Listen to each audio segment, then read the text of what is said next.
नमस्कार दोस्तों। स्वागत है आपका ध्यान ज्ञान संगम की श्रृंखला डॉक्टर की राय में। हमारे साथ जलंधर से डॉक्टर नरेश बाटला जी हैं, जो चेस्ट स्पेशलिस्ट हैं, सर्जन हैं और फिलहाल रिटायरमेंट लेकर अस्थमा पेशेंट्स और जो चेस्ट पेशेंट्स हैं उनका ट्रीटमेंट कर रहे हैं, कोविड पेशेंट्स को भी देख रहे हैं। और डॉक्टर साहब ने हमें बहुत ही अद्भुत सूत्र दिए पिछली बार। इस बार कुछ नए सूत्र लेते हैं उनसे और अपने जीवन में उतारते हैं, क्योंकि एक डॉक्टर की राय ये है कि जीवन एक उत्सव है और हमें उसे हर पल एक उत्सव की तरह मनाना चाहिए। चुनौतियां तो आएंगी, लेकिन चुनौतियों से निकलने का मार्ग साथ ही साथ ईश्वर ने दिया है, परमात्मा ने दिया है। आइए डॉक्टर साहब से जानते हैं। डॉक्टर साहब, आपका पुनः बहुत बहुत स्वागत है हमारे शो में।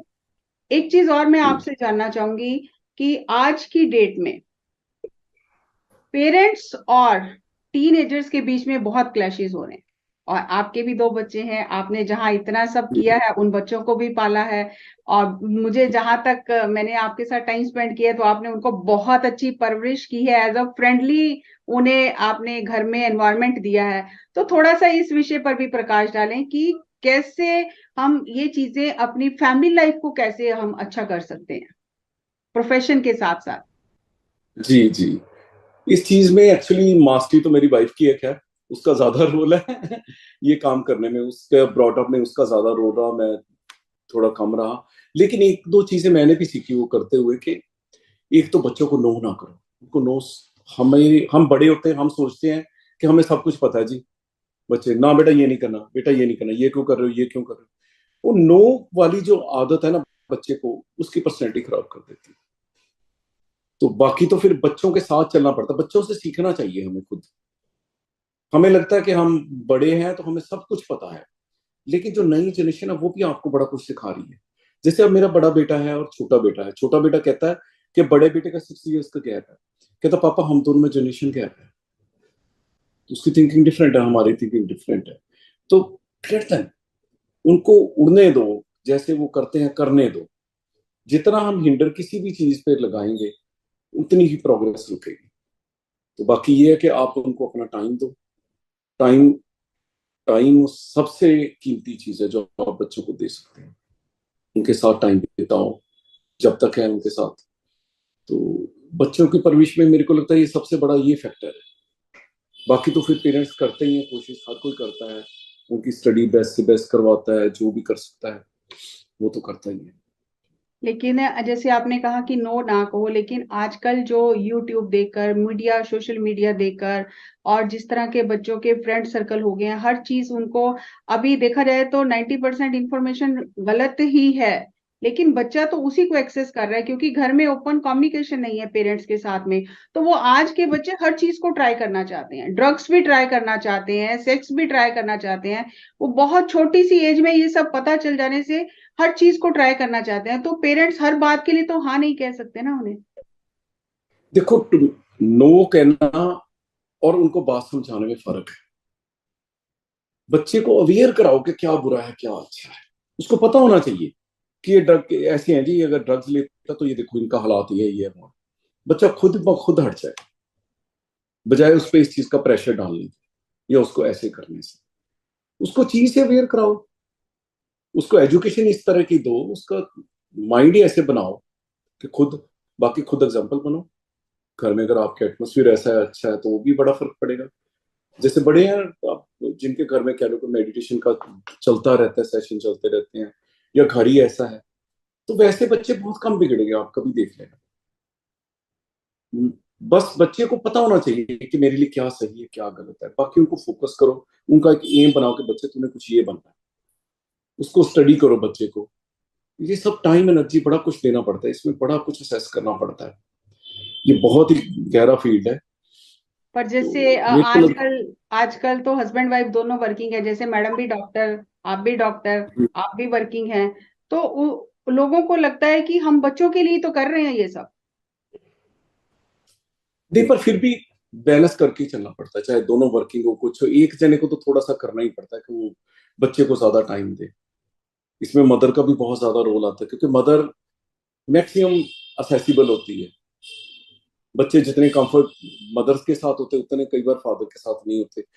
सो थोड़ा सा ये बैलेंस करके चलना पड़ता है कहाँ क्या है, क्योंकि अगर आपने बच्चे पैदा किए हैं तो फिर आपकी रिस्पॉन्सिबिलिटी भी है, आपको कुछ छोड़ के उनको करना पड़ेगा। जिस जनरेशन को आप यहाँ लाए हो दुनिया में, अपना आपके जरिए से आई, तो वो भी तो कुछ करके जाए ना।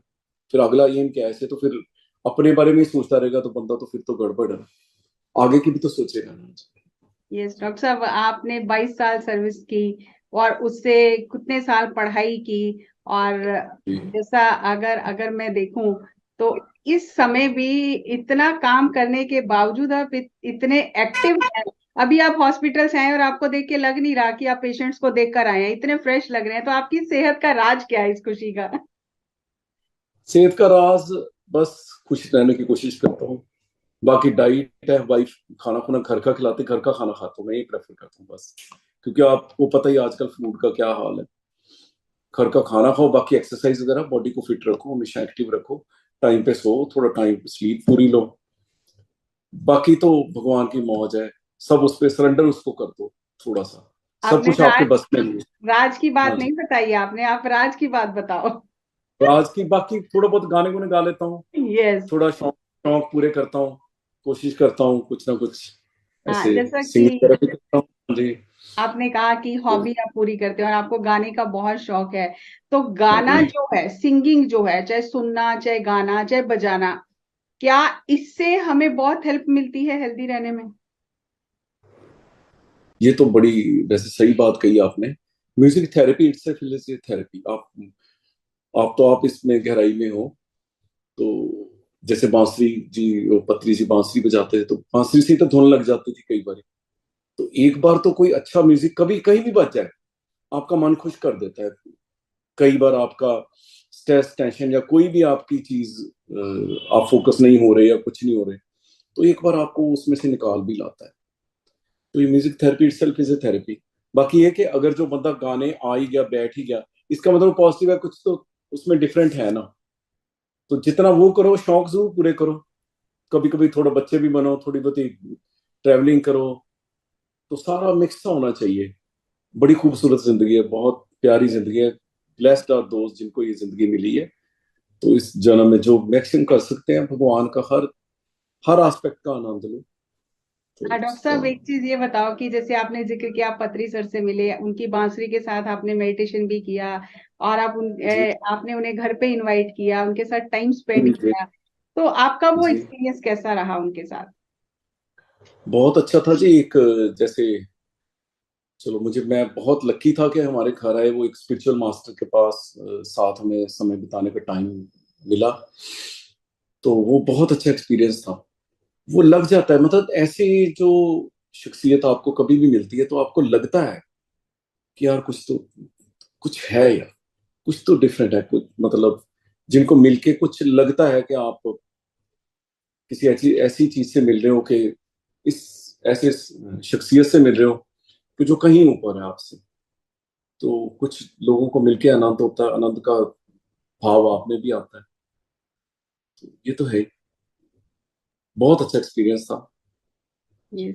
डॉक्टर साहब, आपने पति सर को भी बहुत सारे गाने भी सुनाए, तो मैं चाहूंगी कि आप दो लाइनें हमारे दर्शकों के लिए भी गुनगुनाएं, उन्हें पता चले कि डॉक्टर का काम सिर्फ यही नहीं है कि दवाइयां देना, कितनी उनके पर्सनैलिटी के कितने एस्पेक्ट्स होते हैं जो लोगों से छुपे रहते हैं, और कितने वो अपने आप को हेल्दी रखने के लिए अपनी हॉबीज भी पूरा करते हैं समय निकाल कर, इतने बिजी शेड्यूल से, क्योंकि 24 आवर्स ही है सबके पास।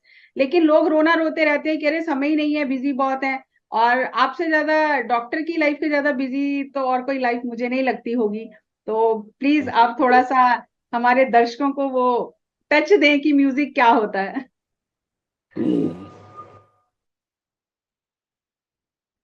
नटखट तारो